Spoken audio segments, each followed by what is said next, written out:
महमद,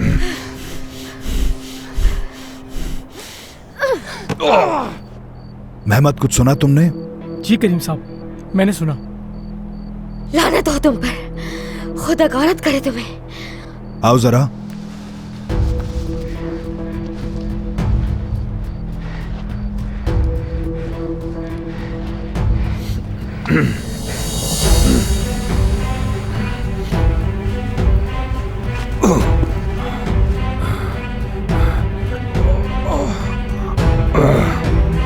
इसका हिसाब भी लूंगा इससे।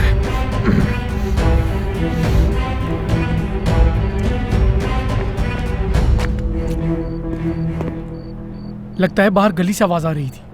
हाँ, बहुत ही करीब से आवाज सुनाई दी है मुझे।